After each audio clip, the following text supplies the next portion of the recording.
Assalamualaikum warahmatullahi wabarakatuh.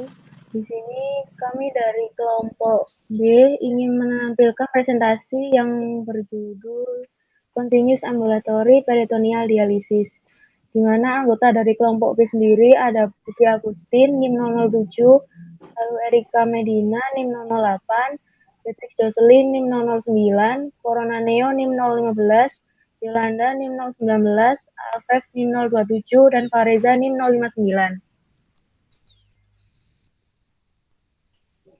Jadi yang pertama adalah introduction.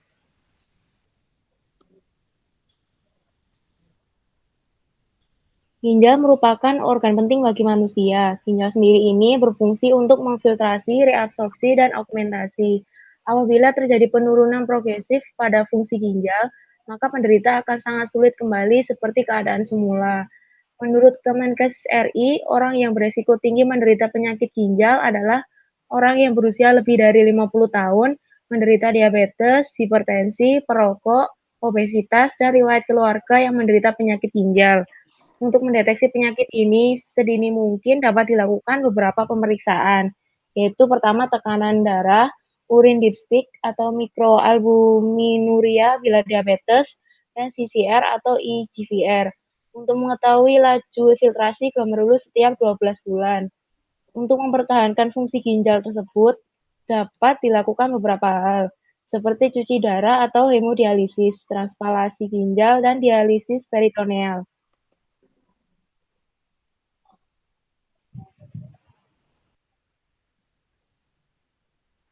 Lalu berikutnya adalah fungsi ginjal.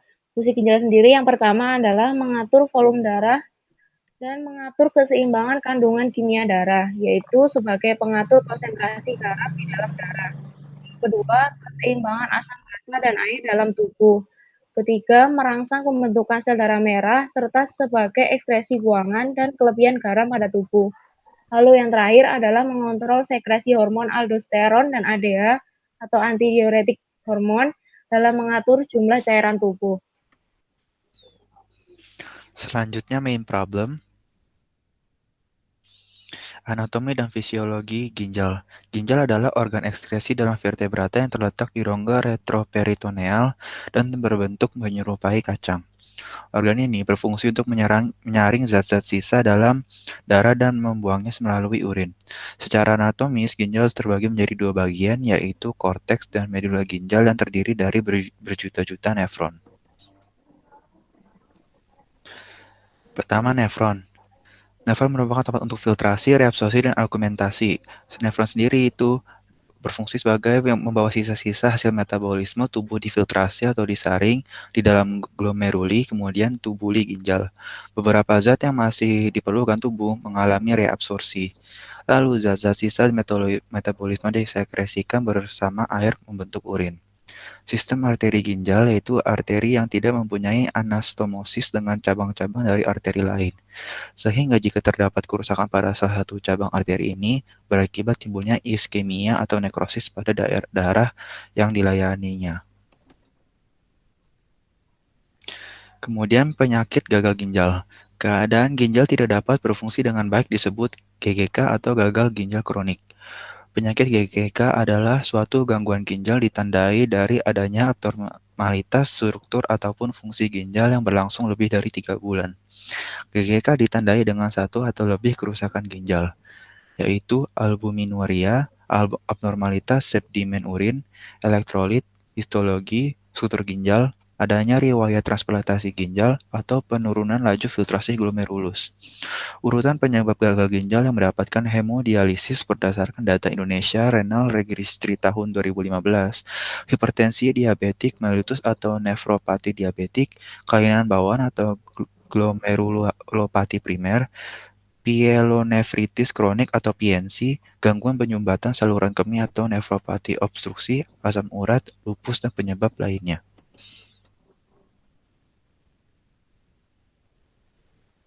Selain itu, pada penyakit gagal ginjal, penderita yang sudah mencapai gagal ginjal kronis derajat 4, yaitu GGK dengan tingkat eGFR rendah, kurang dari 30 mili per menit per 1,73 meter persegi, harus dilakukan terapi hemodialisis. Hemodialisis merupakan proses pertukaran produk, sisa metabolisme tubuh, dan zat terlarut.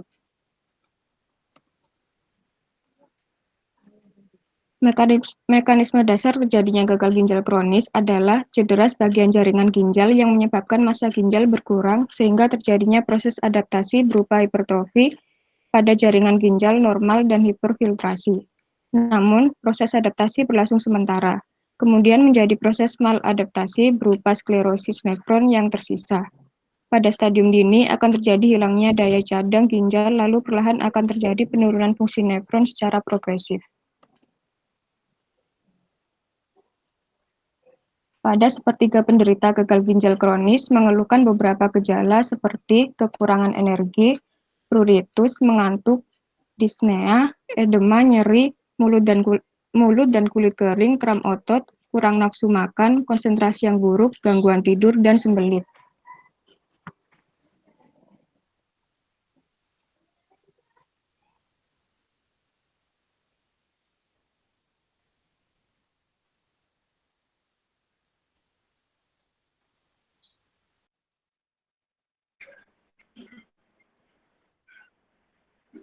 Dialisis darah.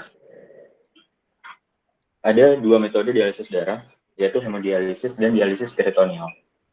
Hemodialisis dilakukan untuk membuang limbah dan cairan berlebih dengan menggunakan ginjal buatan atau hemodialyzer. Sementara, dialisis peritoneal melibatkan tindakan bedah untuk menempatkan tabung plastik atau kateter ke dalam perut dan darah akan dibersihkan dalam tubuh dengan cairan dialisis glukosa.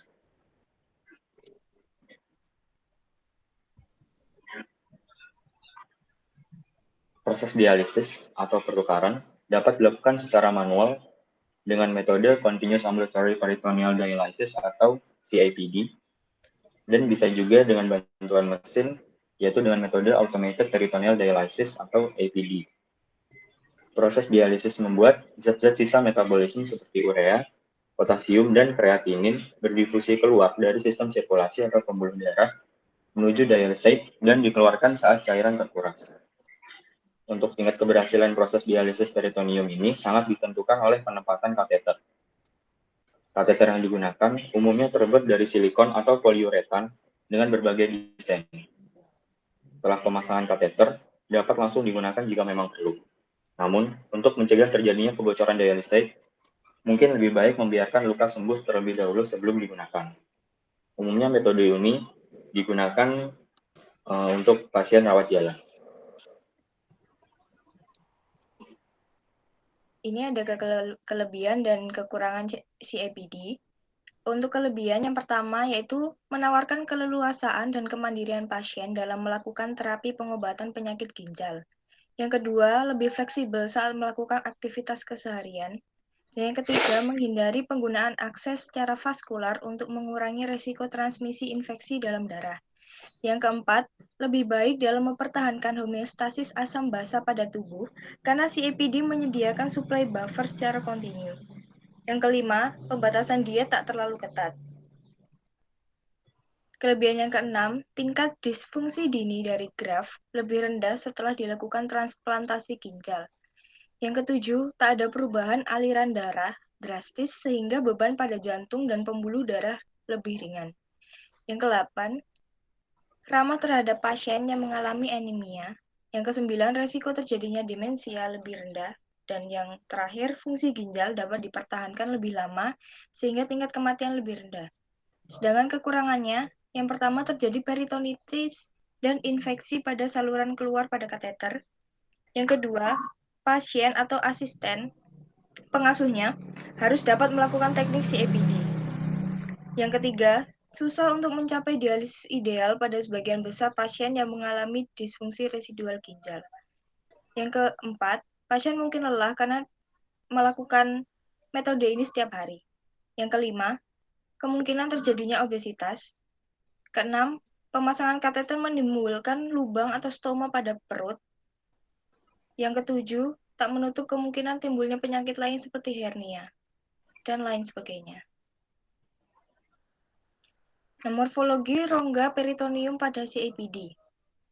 Glukosa dalam dialiset menyediakan substrat untuk proses glikasi non-enzimatik protein jaringan yang merupakan zat perusak peritoneum.